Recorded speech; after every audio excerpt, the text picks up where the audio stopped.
It never completely goes away. I'll probably have to live with it for the rest of my life. I wish it would go away. I wish there was some way to completely get rid of the compulsive thoughts, the feelings. It's not nearly so bad now that there's no avenues to actually act on it. But no, it never seems to go completely away. Hola, ¿cómo están? Bien. ¿Y vos, boluda? Hoy más Tracy's que nunca, amiga. Sí. Más criminalísticas. Ay, amiga, hoy tenemos un caso que es como otro de los imperios romanos míos. Sí. Porque me encanta porque no lo entiendo. Sí. ¿Entendés? Hay algo en este caso que ustedes vieron en el título, cuál caso es, pero también tiene algo loco, ¿entendés? Sí. Porque no es el típico asesino serial. Porque no tiene un rasgo característico y tampoco tiene una infancia tan traumática. Igual vamos a ir descifrando de que sí a lo largo del video. Ok. Pero a grandes rasgos, tipo, no hay papá violín, no hay madre sumisa, hay capaz otra cosa diferente, pero aún así muy fuerte, que es la no afectividad. El no afecto hacia un niño. El no decirle que lo querés, no abrazarlo, no mirarlo, no jugar con él y no hacerlo sentir querido. Y cómo todas esas cosas pueden llevar a que una persona se convierta en el asesino serial más reconocido de Estados Unidos. Hoy vamos a hablar de Jeffrey Dahmer.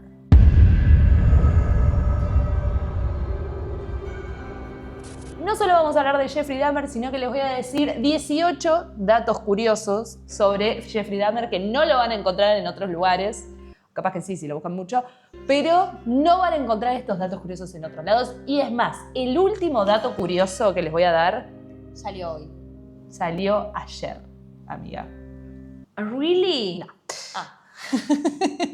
Es un dato curioso que nos va a dejar a todos de orto. Uf, a ver. Vamos a empezar contando quién es Jeffrey Lionel Dahmer, que nace en la década de los 60 en Wisconsin. Su madre, Joyce Ann Flint, más conocida como la mamá de Jeffrey Dahmer, porque así le vamos a decir, tenía depresión postparto.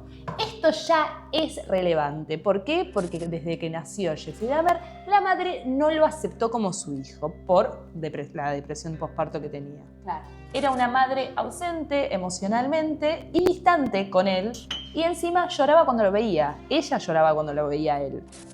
Y sí, yo también lloraría si hubiera parido Jeffrey Dahmer.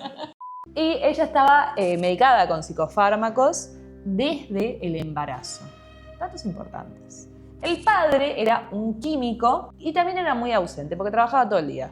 Claro. Entonces tenemos una madre y un padre ausentes emocionalmente. No violentos, no lo fajaban, ninguno de los dos lo violaba, pero sí, son datos importantes. Dos padres ausentes, eso ya es un asesino serial, amiga. Claro. ¿Qué nos queda a nosotras? Claro, ¿Qué por podríamos eso. haber sido nosotros en Estados Unidos? Sí, está muy teatrero, ¿no ves lo que te digo? Yo también. Ellos discutían con frecuencia entre sí, pero no había violencia física entre ellos. Eran violentos emocionalmente, digamos, entre ellos también. Tipo, se decían palabras fuertes para Estados Unidos también, ¿no? Tipo, Motherfucker, bitch. Eran una clase Son media horror. acomodada igual, así que tampoco se puteaban muy a los guerrilleros. Sí. Eran normales, se puteaban un poco con los padres, no eran tanto. Eran normalitas. Sí. Pero bueno, hay que recalcar otra vez, no lo abrazaban, no le hablaban, ni lo hacían sentir querido a Jeffrey Dahmer. Dato curioso número 1 de esta infancia, antes de los 4 años. Desde muy chico él estaba obsesionado con las enfermedades, porque él decía que desde chiquito, tipo menos de 4 años te estoy diciendo, decía que Sí. su cuerpo no funcionaba bien. Es tanta la obsesión que él tenía que dormía abrazado a enciclopedias médicas. O sea, él ni siquiera sabía leer, no sabía qué es lo que decía en la enciclopedia, pero a él le encantaba ver las imágenes de los cuerpos. Me eriza la piel, amiga, porque después se va a obsesionar con eso. Claro. Pero antes de 4 años, te digo, ¿eh? Sí. Él nació en 1960, nos vamos a 1964. A la edad de 4 años pasa un suceso que el padre, Lionel Dahmer, dice que acá fue un momento bisagra para la vida de Jeffrey Dahmer, que es que a él lo operan de una hernia inguinal, que es una hernia básicamente en la ingle. ¿Qué pasa con esto? A él, el padre, ojo acá madres, nunca le dice que lo van a operar en el pene al niño. O sea, él básicamente lo lleva a un hospital, le hacen una intervención médica sin él entender ni que le hayan explicado qué es lo que le iban a hacer. Entonces, a él lo sedan y cuando se levanta se encuentra de que su parte íntima había sido tocada y que estaba cortada. Esto, para el padre, fue una de las cosas que más lo marcó a Jeffrey Dahmer desde la infancia. Porque él empieza a relacionar el tema de sedar con el tema de tocar partes íntimas sin consentimiento. Desde ahí, el pibe con 4 años se vuelve totalmente desconectado emocionalmente del mundo. O sea, esto lo marcó muchísimo. Estos son datitos que no se sabían y que no se hablan en otros lados. Claro. Están sacados de la mayoría del libro que hizo Lionel Dahmer, que habla sobre cómo fue ser el padre de un monstruo, básicamente. Claro, claro, porque todos conocemos el caso de Jeffrey Dahmer, Sí. pero ¿conocemos estos datitos a color? Son datitos a color, amor. Dato curioso número 2. Después de la operación de la hernia, además de la obsesión que ya tenía con el tema del cuerpo humano, empieza a desarrollar un pánico a estar inconsciente. Porque decía que cuando estaba inconsciente, como que iba a perder el control sobre su cuerpo. Entonces, esto le genera que empiece desde los 4 años a dormir poco y dormir mal. Chabón empieza a tener con 4 años insomnio, porque tenía miedo a estar inconsciente. Tengo cositas de Jeffrey Dahmer, boluda. ¿Viste? Te juro que cuando lo leía pensé en vos. Te lo juro, boluda. Porque cuando me contaste lo del dentista, que te da miedo, tipo esa situación de perder el control del cuerpo. Sí, o cuando hablamos de las drogas. Y cuando me operaron de apendicitis, a mí Claro. me llevaron de urgencias y me lo pusieron inconsciente y amanecí con las tetas tapadas. Hay que revisar tu sótano. No tengo, amiga, es un monoambiente. Claro, pero me generó un retrauma. Sí. Mi mamá igual me hacía chistes. Y me decía, ay, parece como si te hubieran hecho las lolas. Entonces, Mamá, tengo 4 años, no sí, sé qué sí, es eso. yo tenía 9, ¿viste? Pero bueno, yo me lo tomaba como, ay, es verdad, parecía. Entonces ahí me lo tomé como un poquito mejor. Claro. Pero claro, me daba miedo porque yo me desperté en la anestesia. Pero también eso es, boludo, vos tenés unos re problemas del sueño. Claro. Boluda. Terrible lo que nos vamos hoy. Ojo. O como me como... Me voy a comer algo tuyo, ¿eh? Vamos a remontarnos a la infancia. Acá ya tenemos 2 traumas. Sí. Lionel Dahmer, el papá, un día estaba ahí en el sótano de su casa, porque esta casa sí tenía sótano, no era un monoambiente, estaban bien posicionados la clase media. Va al sótano y encuentra que había un animal muerto en el sótano. ¿Qué hace? Toma al animal muerto, lo apoya sobre una mesa. Él en un momento dijo, che, está mi hijo de casi 5 años acá. Me da cosa porque seguramente se va a impresionar. Y medio como que, más allá de que lo había apoyado en una mesa, que creo que era la mesa familiar donde comían, como que medio estaba intentando de que no aparezca Jeffrey, viste, que no lo vea. En un momento aparece Jeffrey. Porque todos los intentos fueron en vano. Sí. Y también porque lo tenía en la mesa de la cocina. Sí. Aparece Jeffrey y dice, che, ¿qué onda con esto? Hay un animal muerto. El padre dice, no, Jeffrey, no veas, te vas a asustar. Y Jeffrey ya se lo estaba montando. Jeffrey, ¿qué haces? Che, perdón, mi pequeña acotación. Sí. Que tiro ahí, ¿no? Como digo, ¿cómo ocurrió el padre de Jeffrey Dahmer? Ah, Igual sí. me fue con un libro, dale. Sacado el boludo. libro, todo. Él. No, vendió todo. No, él Es un loquito. para los documentales el chabón prestó su testimonio. O sea, a él le encanta hablar sobre Jeffrey. Pero plata. Supuestamente toda la plata que recibió por el libro y por las cosas se las donó a los sobrevivientes. A los sobrevivientes y a las familias de las De las víctimas. víctimas. Anda a chequearlo a la concha de tu madre. No sé, puede ser igual, puede ser, por ahí. Él sí. dice que se siente muy culpable justamente por esto que te estoy contando. Ah, es verdad, lo vi en la serie. Se siente muy culpable por lo que pasó. ¿Por qué? Porque bueno, cuando él pone el animal muerto arriba de esta mesa, aparece Jeffrey y claro, no se asusta al ver un animal muerto, sino que todo lo contrario. El padre dice que como que lo ve medio fascinado con todo esto. O sea, le gustaba el hecho de mirar cómo estaba ese animal y encima él le pregunta al padre si lo puede tocar. El padre dice, bueno, a ver qué pasa. Y empieza como a jugar con los huesos del animal. Tipo, le tocaba, no, le tocaba la piel y como que intentaba tipo moverle los huesos. ¿Entendés? Como a través de la piel tocar los huesos. Y él empieza a decir que eran como unos palitos y que esos palitos le gustaba como sentir la sensación en sus manos de estar tocando unos huesos de un animal muerto. Dato color número 3. El olor de los animales muertos no le daba asco a él, como pensaba que le iba a dar asco el padre, sino que decía que le generaba calma. Bueno, más tarde asociaría ese olor con seguridad emocional. Nah, bueno, ese chico, si vos. Nah, ella había que pegarle un tiro a los 5 años, pibe. Porque, Sí. boluda, si me digo.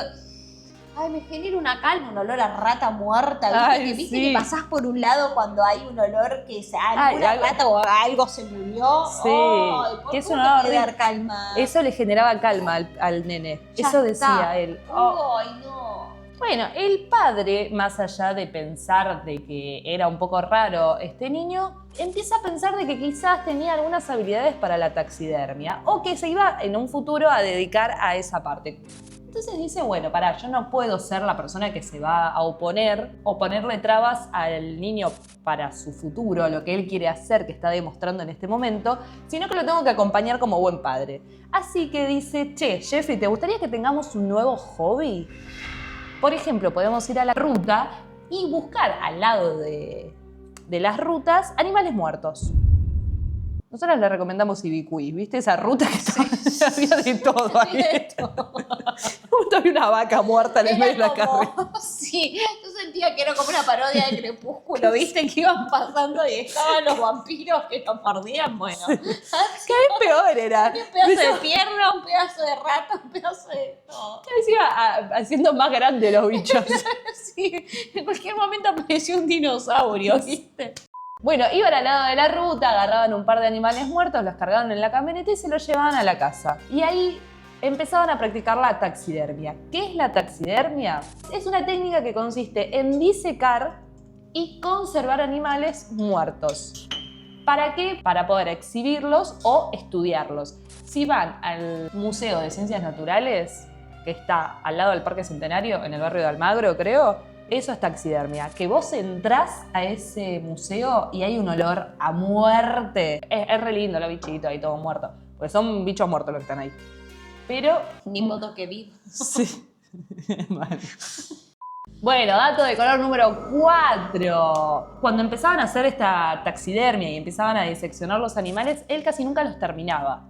Esto. O sea, es como que empezaba y luego perdía el interés, dice el padre. Él perdía el interés cuando ya sentía que no había un nuevo descubrimiento. Por ejemplo, cuando ya medio como que se volvía medio monótono, ya habían diseccionado 3, 4 ratas, ya se aburría de eso. Este patrón de empezar algo y después sentir como que ya no le satisfacía, lo va a repetir luego con sus víctimas. Desde acá comienza este patrón. Pasa el tiempo, ellos siguen diseccionando animalitos. Nos vamos a 1966, cuando Jeffrey Dahmer tenía 6 años. Nace su hermano menor, David Dahmer. David, para los amigos. El nombre completo es David Alan Dahmer. Bueno, David Alan puede ser algo que le podríamos poner acá en Latinoamérica. El padre de Jeffrey se obsesiona con David. O sea, es como que dijo, este sí es el bueno. Claro, Este nene no me salió fallado. Este no salió tan fallado, así que voy a poner todo mi interés en este nene. Y lo voy a dejar de lado a Jeffrey. Las peleas de sus padres, de la madre y del padre, y luego del nacimiento de David, se vuelven cada vez más violentas. No llegaban aún a ser violentas físicamente, pero sí empiezan a ser cada vez más violentas y más agresivas. Empiezan a arrojar cosas, empiezan a tirarse platos, empiezan a capaz como enfrentarse, no se pegaban todavía. Pero un plato ya revoleaba. Claro. Esto a Jeffrey, tanto el nacimiento como que sus padres se vuelvan cada vez más violentos, lo hace poner muy, muy triste. Y la otra persona que se pone muy triste es la madre, que se intenta adelante de Jeffrey. Y no sé por qué, supongo que porque la cabeza de Jeffrey también estaba muy dañada y porque tenía 6 años, Jeffrey piensa de que esta situación con su madre es su culpa. O sea, como que la piba se quiso por la culpa de Jeffrey. Sí. Bueno, qué acaparador igual. No sé, Sí. debe ser un montón de cosas, y nena. un poco tenía. de razón tenía igual, sí. Bueno, y acá más o menos va siguiendo toda la vida un poco igual. Nos vamos ya a 1973, cuando él tenía 13 años. Jeffrey, en su pubertad, se da cuenta que es gay. Que es gay.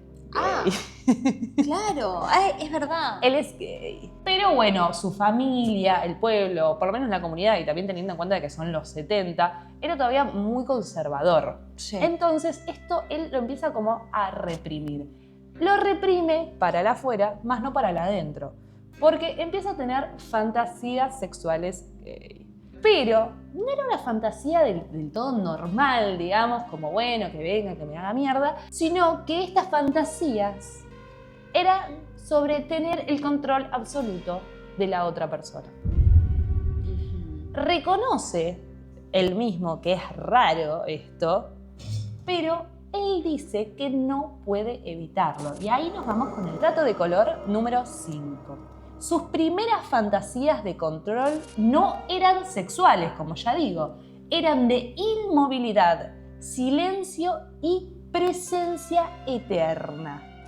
El componente sexual apareció después. ¿Qué quiere decir esto? Que desde las primeras fantasías sexuales que él tenía, él lo que quería era que la otra persona, o sea, su líbido estaba puesto en que la otra persona nunca lo deje. Él lo que quería llegar era a que la otra persona esté eternamente con uno. Una presencia eterna. Claro. Tenemos cositas de Jeffrey. Sí, también. Sí, yo me voy dando cuenta de que... Nos vamos a remontar ahora a 1975, cuando él ya tenía 15 años. ¿Qué pasa? Acá las fantasías se le empiezan a ir un poco de control. Pero él reconocía, quiero que nos quedemos con esto, él reconocía que había algo mal en su cerebro y que no todo el mundo fantaseaba como él. Es un pibe que, esto también es un dato de color que no se los puse, pero se los cuento ahora, el IQ era de 121. Es decir, por arriba del promedio. No estoy diciendo que era inteligente, tipo dotado, pero sí que tenía la capacidad para entender como algunas cosas, digamos. Sí. Bueno, era inteligente. La cosa es que el chabón era muy vago. Sí. Y ahora también se va a sumar otro factor. Era como muy dejado, era muy distante, era muy... como que no se compenetraba tanto con las cosas. Pero era muy inteligente. Y justamente esto de poder analizar y también autoanalizarse es donde él empieza a afectarle tanto, que es, che, yo soy diferente a los demás. ¿Sí? Yo soy diferente a los demás. Claro.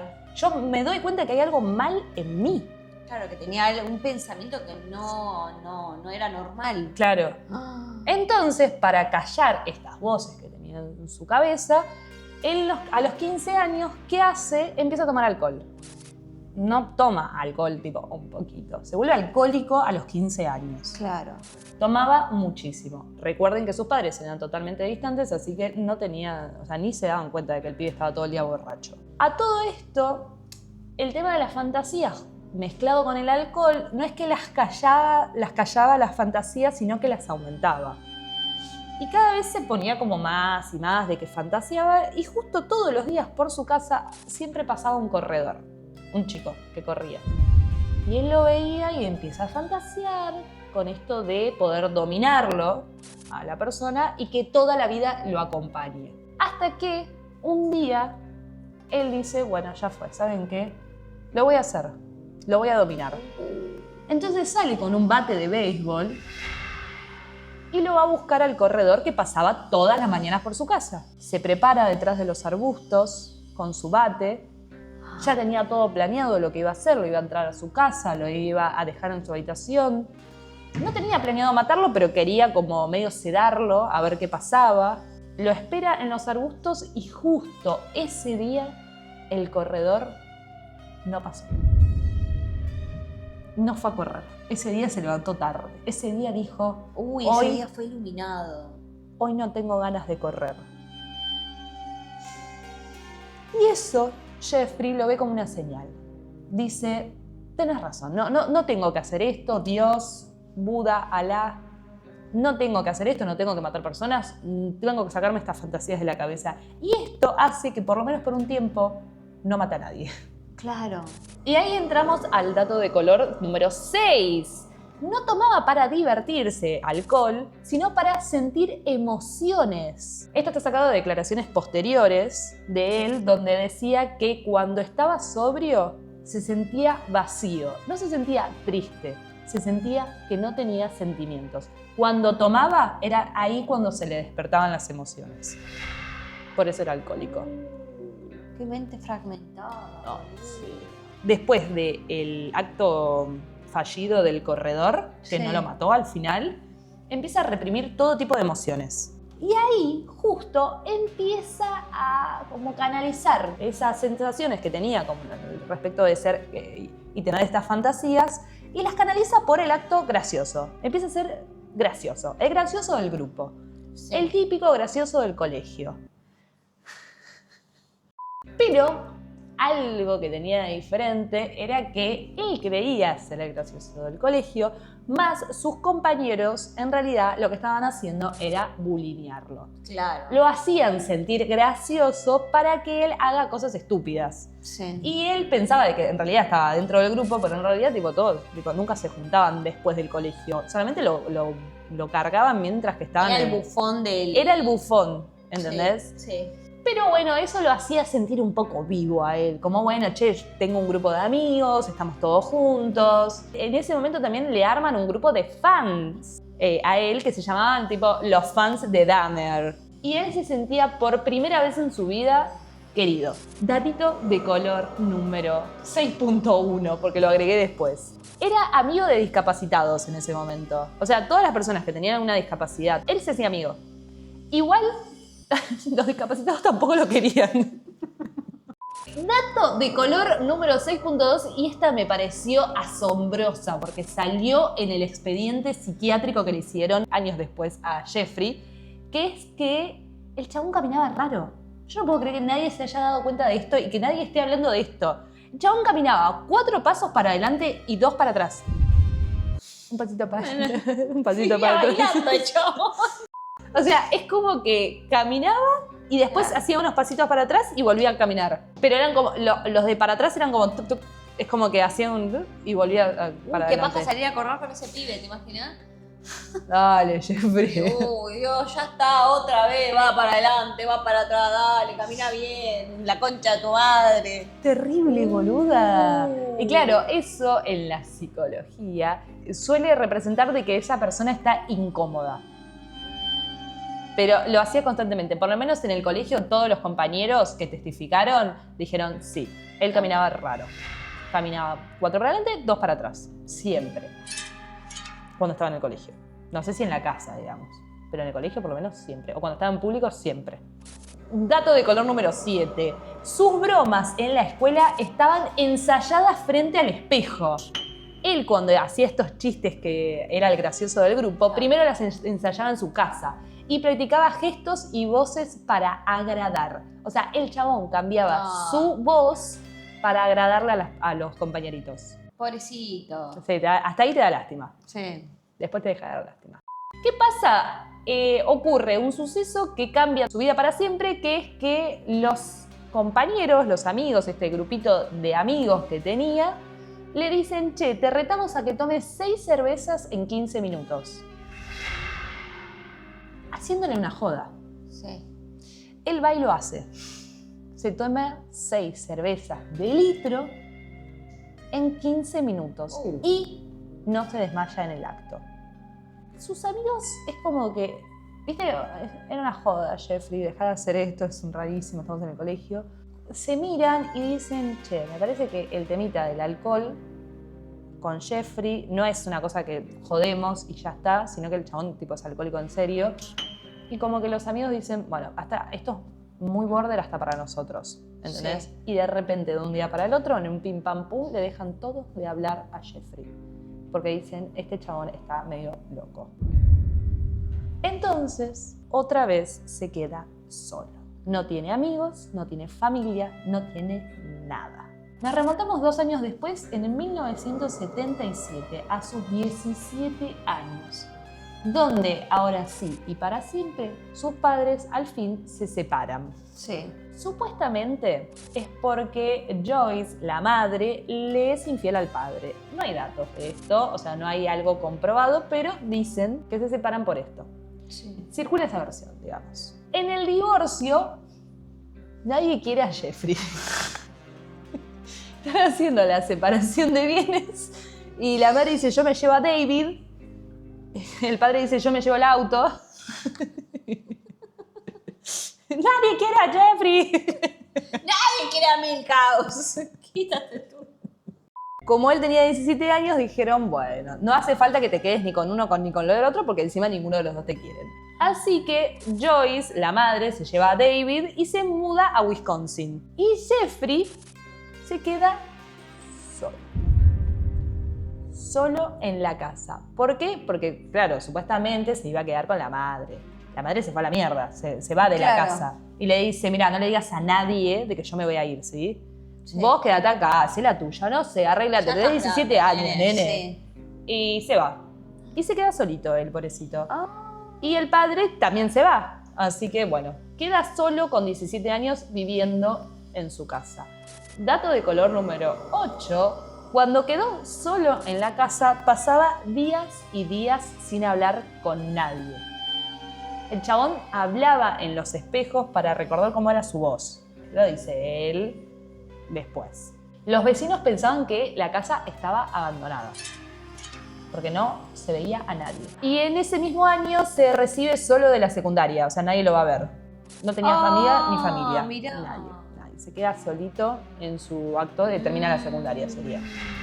Nos vamos ahora sí a el 18 de junio de 1978. Yo pienso en Evan Peters, ¿viste? Sí, yo también. Eso es lo que me pasa. Me da ternura. Claro, Evan porque Peters. dice Evan Peters. Más allá de todo, me parece que vas encontrando de que los monstruos no son tan monstruos, son personas que Rotas. son personas rotas. O no, o que tienen, o psicópatas, digamos, pero hay cosas que nosotros podemos encontrar como, che, esto a mí también me pasó, yo también maté un par. Como, ay, a mí me pasó también de sentirme sola. Y también en pensar, tipo, en dónde falló la sociedad, la familia. Claro. Tipo, hay cosas que son muy evidenciables ahora que lo vemos como de afuera. De, che, ¿qué falló acá? Y bueno, nadie lo quería, el pibe, Claro. ¿entendés? Y encima lo hacían tocar muertos, bichos Sí, muertos. sí, sí. Bueno, hay un montón de cosas, Un digamos. poco la culpa la tiene el padre. Sí. Debe ser. Pero bueno, yo creo que por eso uno empatiza a veces con estas cosas, pero no hay que empatizar desde ese lado, sino empatizar desde, bueno, para pensar. Desde el conocimiento. Sí, y para desde, repensar. che, para no volver a repetir la historia. Claro. Bueno, el 18 de junio, y acá es cuando las cosas se ponen feas y nos vamos a poner todos tristes, que es en 1978, Jeffrey recoge a Steve Mark Hicks. De 18 años, era una persona que estaba haciendo dedo en la ruta, él lo levanta a Jeffrey y Steve le dice, no, es que voy a un concierto un poco más tarde, ¿no me llevas? Y Jeffrey dijo, dale, te llevo, pero primero, ¿no querés venir a tomar unas cervezas a mi casa? Y él dijo, bueno, dale, voy a tomar unas cervezas, pero con la condición de que después vos me vas a llevar al concierto. Y Jeffrey dijo, sí, cállate. Bueno, van a la casa, empiezan a tomar, empiezan a hacer fierros, porque era como medio gimbro en ese momento. Sí. Ah, dato de color que no importa, no entra, pero el chabón tocaba el clarinete, tocaba el piano y hacía gimnasio desde muy chiquito. Que se representa acá porque él se junta con este pibe a hacer fierros en su casa, a hacer gimnasia. Estaban ahí tomando alcohol y haciendo fierros hasta que en un momento Jeffrey le quiere dar un beso a Steve. Steve le dijo, no, bueno, yo no, o sea, no me gustan esas cosas. Y acto seguido se enoja con Jeffrey por haberlo querido besar y se quiere ir de la casa. Cuando se quiere ir de la casa, Jeffrey le dijo, no, o sea, no te podés ir. ¿Por qué me querés dejar?, le dijo. ¿Por qué me querés abandonar? Él empieza a reflejar de que tenía una hipersensibilidad al rechazo y a la despedida. En ese momento. Él, cuando lo vio a Steve y Steve fue a su casa, volvió a sentirse vivo, ¿entendés? Volvía a hablar con alguien, volvía tipo a interactuar con personas y ahora no lo iba a dejar ir. Entonces, cuando Steve le dice, no, pará, loco de mierda, me voy igual, Jeffrey agarra una pesa y le rompe la cabeza a Steve. Acto seguido, lo ahorca. Luego de que cae el cuerpo de Steve al piso, Jeffrey se masturba arriba de su cuerpo. Y después de masturbarse, entra en shock. Y de la misma manera que hacía con los cuerpos de los animalitos, los lleva abajo de la casa, que era donde ellos habían montado el lugar de taxidermia, que era abajo de la casa. Dato de color número 9. Después de matar a Stephen Hicks, vomitó y lloró durante horas.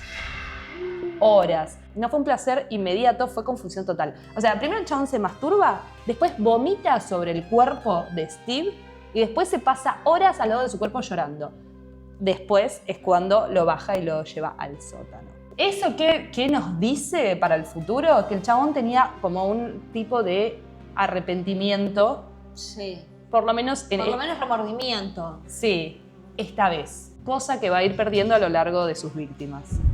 Al día siguiente, él se levanta tempranito a la mañana, se hace un cafecito, va otra vez a buscar el cuerpo de Steve y lo desmiembra y conserva su cabeza durante días y la pone arriba de su mesita de luz y él imagina que Steve sigue allí.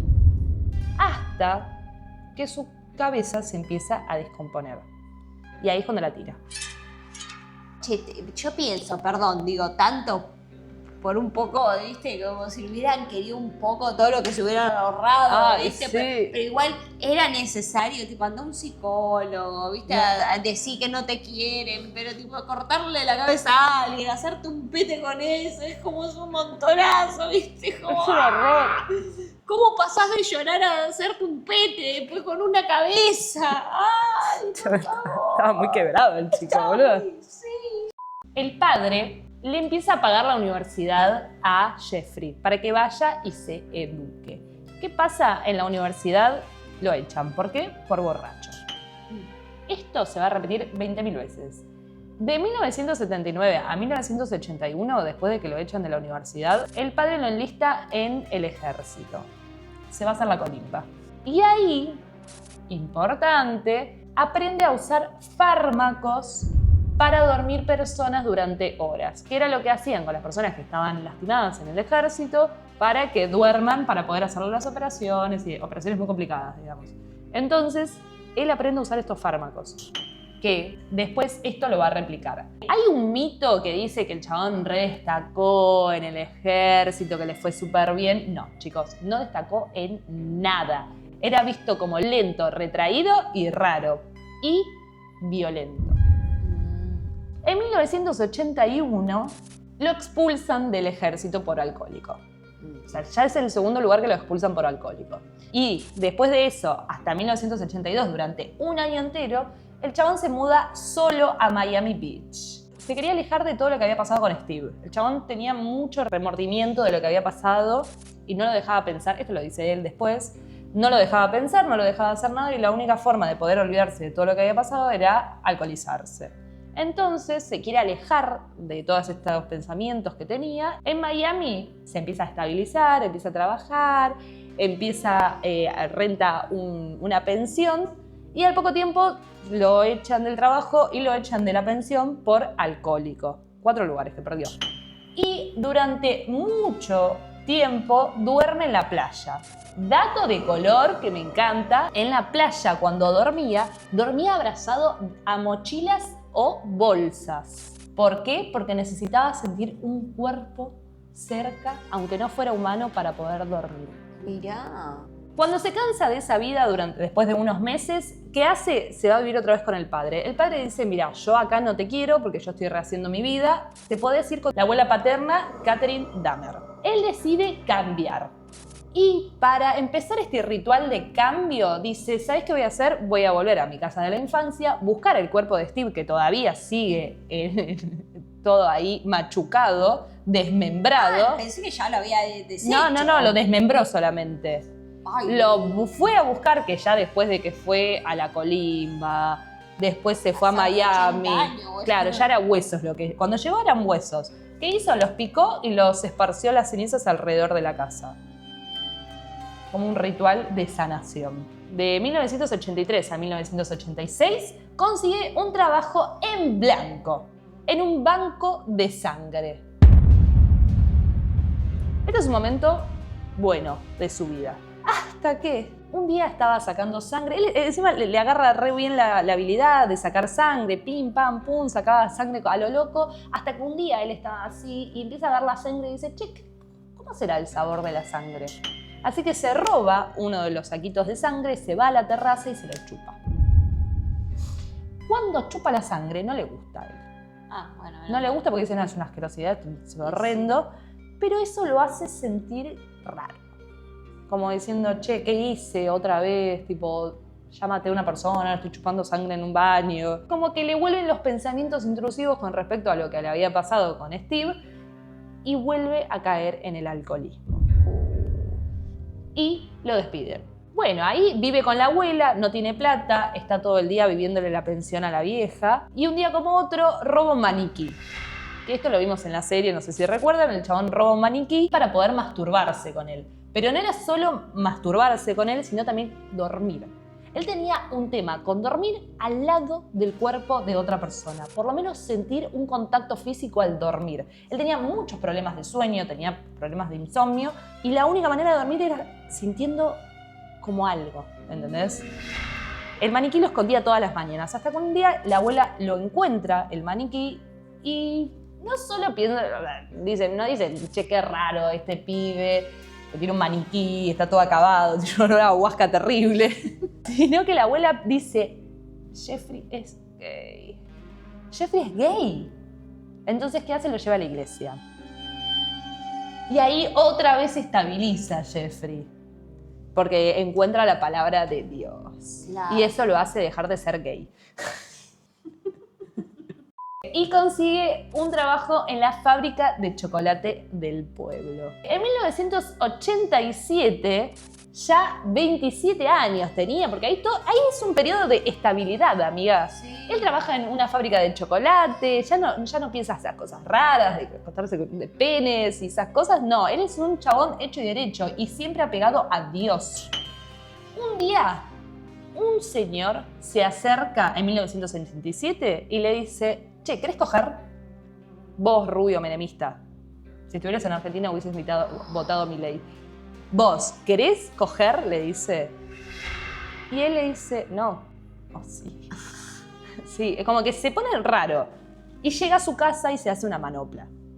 Y cuando se hace una manopla, pensando en el señor que lo invita a coger, como que otra vez se le activan todas esas cosas de, che, ¿por qué estoy escondiendo quién soy? Se le activó el gay.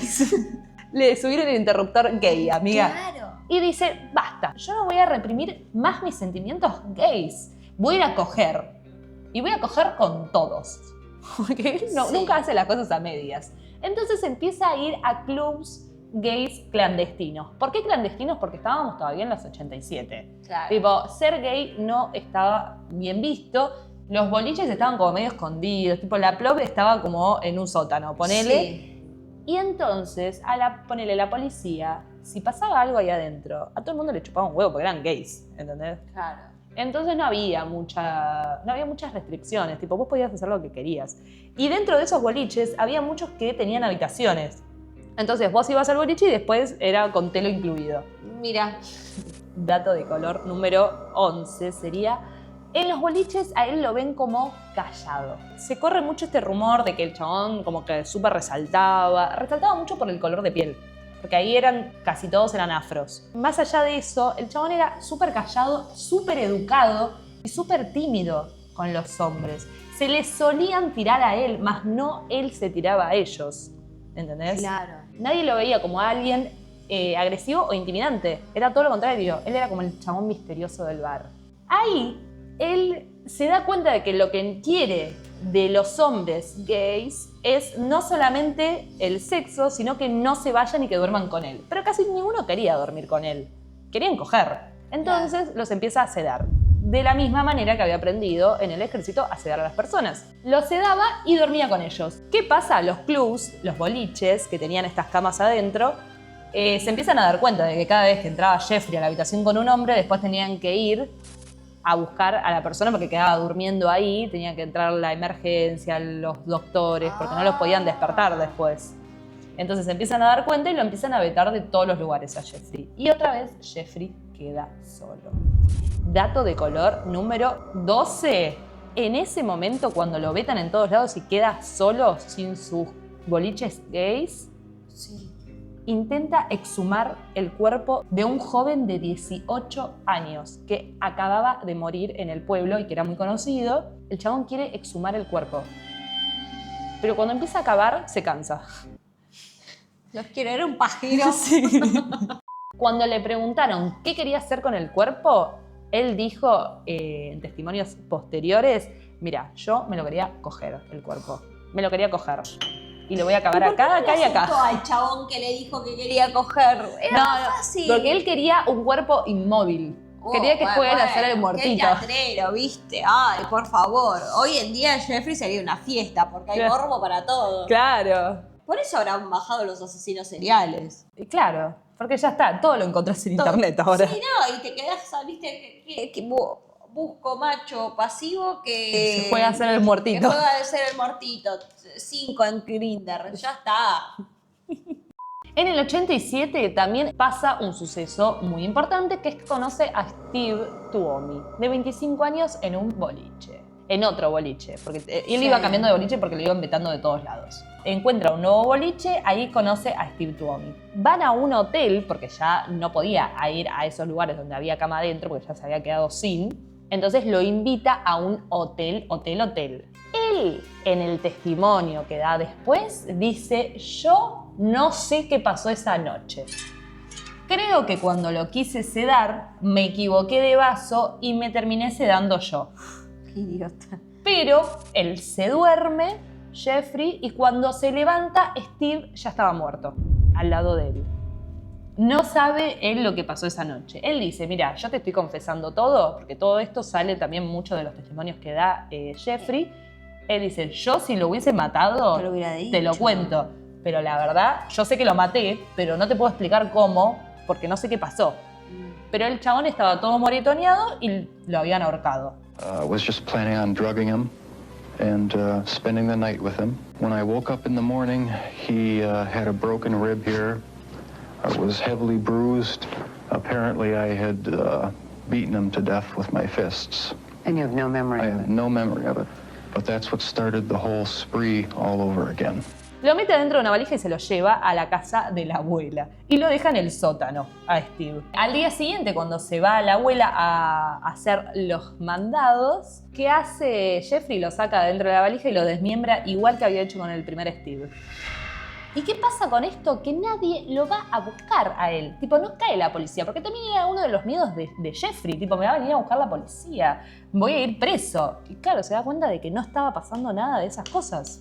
O sea, el chabón era impune para Sí. hacer lo que quería. Acá empieza a matar a algunos así rapiditos y al pie. En 1988 mata a James Doxtator, de 14 años. Lo droga, lo mata y abusa del cuerpo mientras la abuela se distrae. O sea, todo esto adentro de la casa de la abuela. Tipo, cada vez que se distraía, mataba un poquito más a Jane.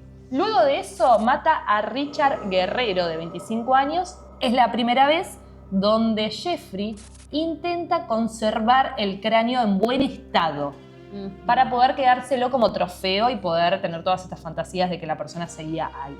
Pero se le pudre también y lo termina tirando el cráneo de Richard. Una noche él estaba buscando una víctima, unos días más tarde después de lo de Richard Guerrero. Estaba buscando una víctima, Jeffrey, y encuentra a un chabón llamado Ronald Flowers que estaba con su auto y se le había quedado.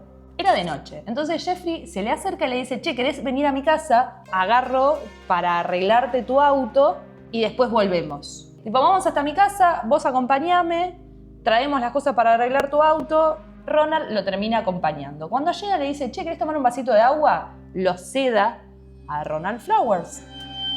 Cuando lo ceda y está a punto de empezar a matarlo en la habitación de Jeffrey, entra la abuela.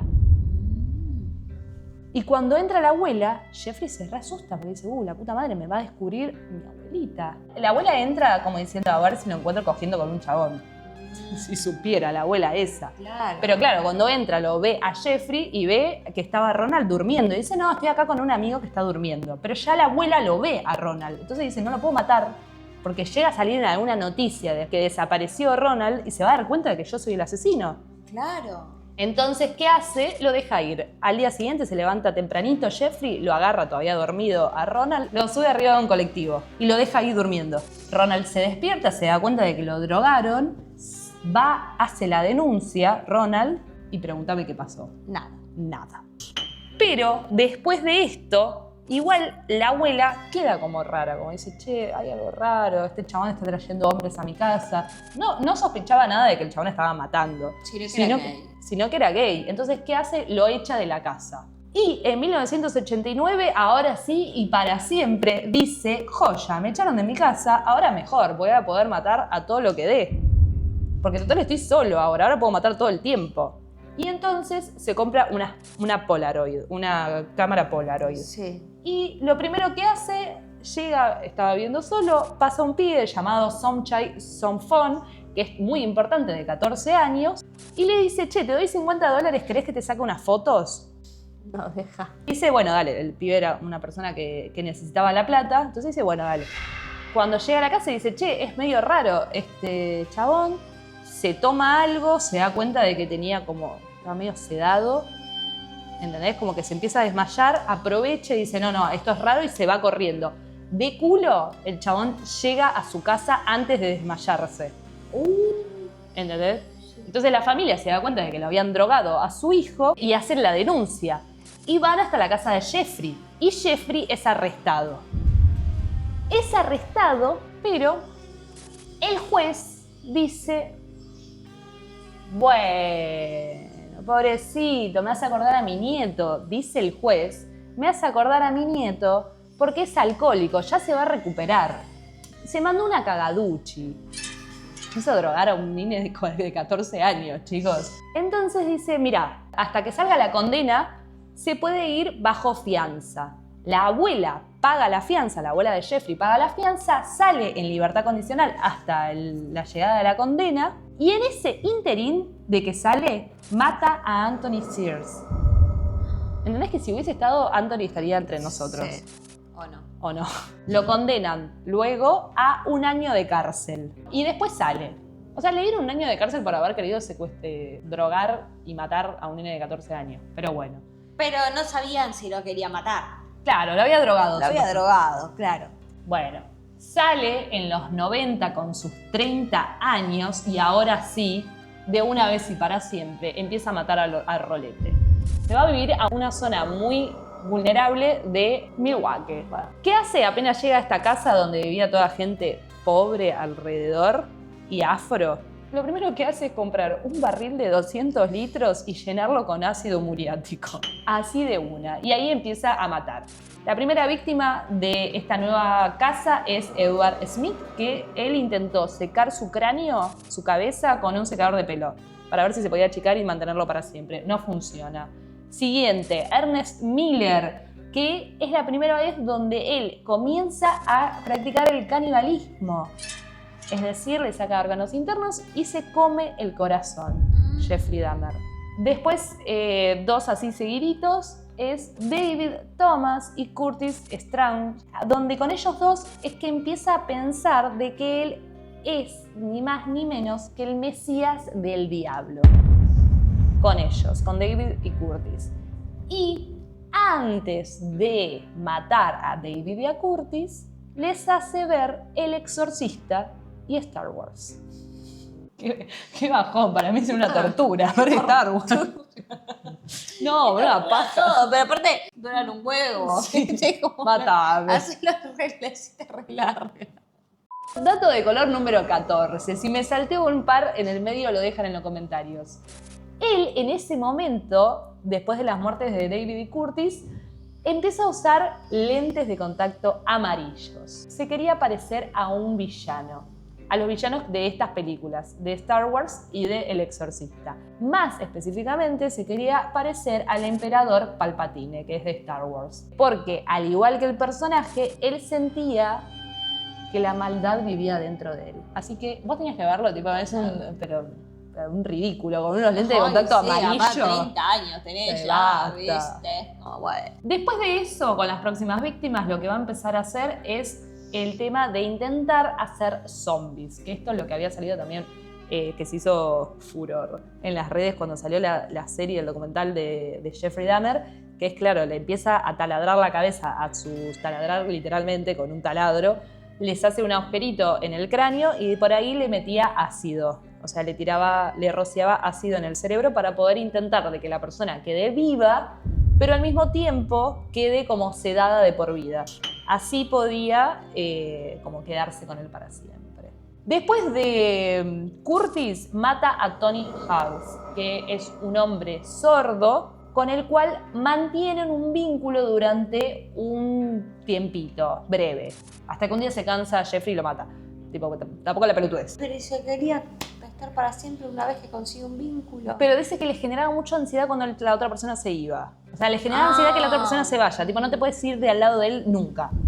El día que Jeffrey lo iba a matar la primera vez, porque lo había agarrado en realidad en el boliche para matarlo, Tony le dice, espérate. Tipo, no vamos a ir a coger hoy. Mañana tenemos una cita, le dice. Y Jeffrey dijo, para, a ver, me gusta. Y ahí es cuando empiezan a tener este vínculo cortito hasta que un día Jeffrey dice, bueno, paja. Claro, bueno, Mata a Tony y 3 días más tarde mata a Conerak Sinta Somphone, que es el hermano de Somchai, el nene que lo denuncia y por el cual Jeffrey está 1 año preso. El hermano le dice lo mismo, che, ¿querés venir a mi casa? Te doy $50, te saco unas fotitos. Conerak no se dio cuenta de que era la misma persona, va a la casa y lo mata.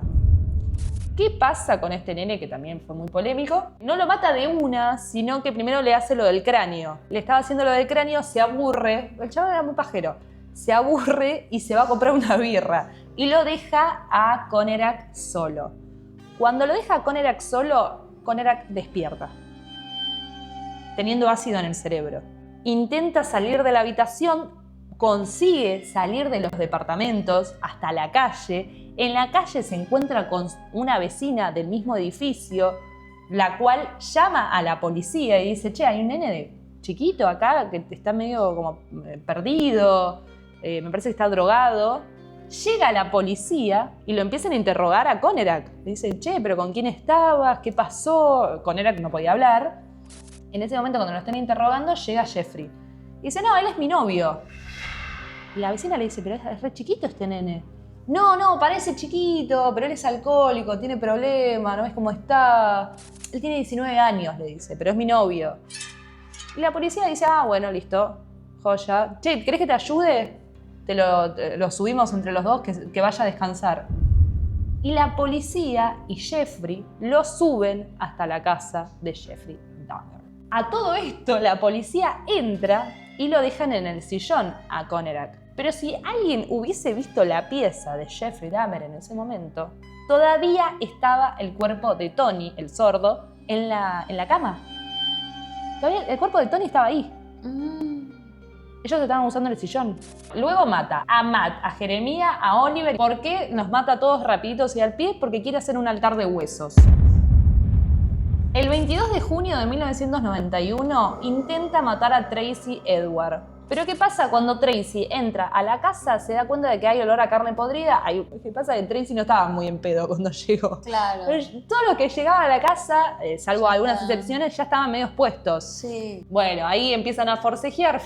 En un momento Tracy dice, che, la mejor opción es hacerme el boludo, decirle Claro. sí. le termina pegando en el ojo a Jeffrey y logra escapar. Gracias a eso, la policía al fin va a la casa de Jeffrey y... ¿qué pasa? Tracy tenía unas esposas puestas porque lo había querido Jeffrey en el medio, lo quiso como esposar. Y claro, cuando tenía las esposas puestas, la policía dice, che, ¿qué pasó? Vos te estás escapando. Cuando Tracy va y habla con la policía, dice que te estás escapando de la policía. Pensaron de que era un chorro, porque era negro. Le dice, no, hay un chabón, un rubio, menemista, que está en los departamentos. Van hasta la casa diciendo, che, Jeffrey, ¿qué onda? ¿Qué otra vez metiéndote en cosas raras? Y le dice, ¿me podés dar la llave de las esposas de este chico? Y claro, cuando abren el cajón para buscar las llaves, la policía, cuando lo están medio buscándole las llaves, encuentran 74 Polaroids. Esas Polaroids era donde iba retratando todo lo que hacía con las víctimas, Jeffrey. Y ahí se dan cuenta de que el chabón era un asesino serial de la concha de la lora. Encuentran 4 cabezas humanas, 7 cráneos, órganos, huesos, barriles con ácido y herramientas quirúrgicas. Todo esto en el departamento chiquitito, que encima era medio un monoambiente, de Jeffrey. Llega a la comisaría y él dice sí. O sea, hice todo esto. Era al pedo también igual decir que no, pero la verdad que da el testimonio completo, 160 páginas de testimonio, él dice todo.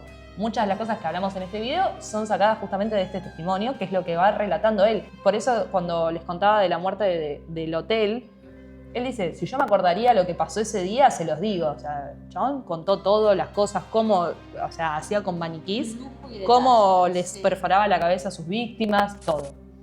Es condenado a 15 cadenas perpetuas, una por cada una de sus víctimas. En la prisión, ya él empieza a sentir culpa, mucha culpa por todo lo que hizo. Y dentro de la prisión se acerca a Dios.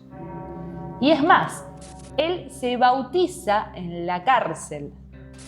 Y dato de color número 15, el bautismo de Jeffrey Dahmer fue el mismo día que la ejecución de John Wayne, alias Pogo. Mientras que a uno lo estaban bautizando, a John lo estaban ejecutando. Y Jeffrey sabía que ese mismo día iba a ser la ejecución de Pogo, o sea, se lo habían dicho.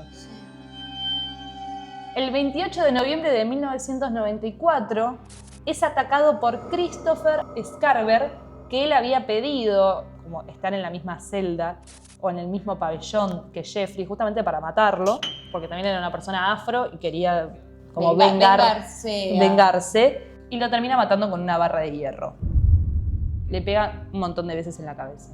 Y Jeffrey Dahmer muere a los 34 años en prisión.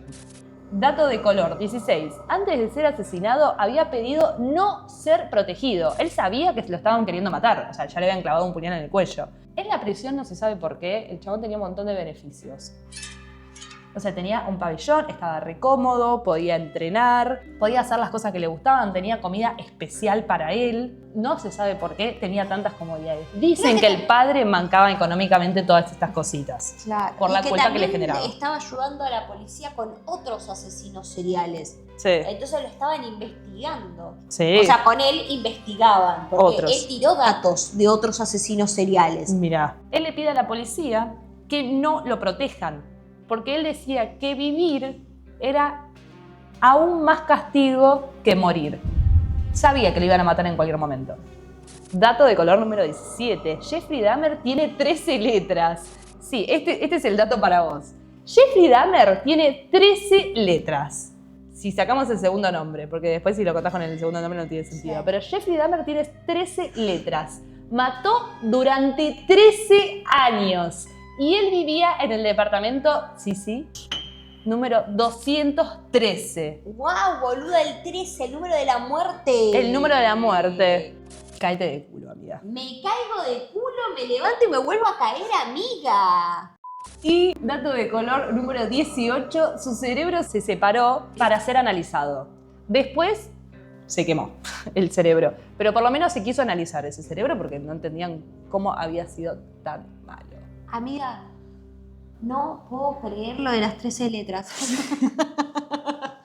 De todo lo que contaste. Es una locura. Me encantó este caso amiga. Muchos datitos. Muchos datos. Te recontra felicito. Chicos, Basta. hoy nos vamos sin el culo lleno de preguntas. Muy bien, amiga. Si tienen Chicos. otro dato de color de Jeffrey Dahmer, lo dejan en los comentarios que los vamos a fijar. El que comente más datos lo fijamos. Sí. Pero tienen que chequearlos los datos, porque yo estos los chequeé. Te digo, la única que está medio ahí, la dejé pasar, es el tema de las letras, porque claro, tiene un segundo nombre. Pero no importa. Chicos, Chao. hagan su trabajo. Chau, chau.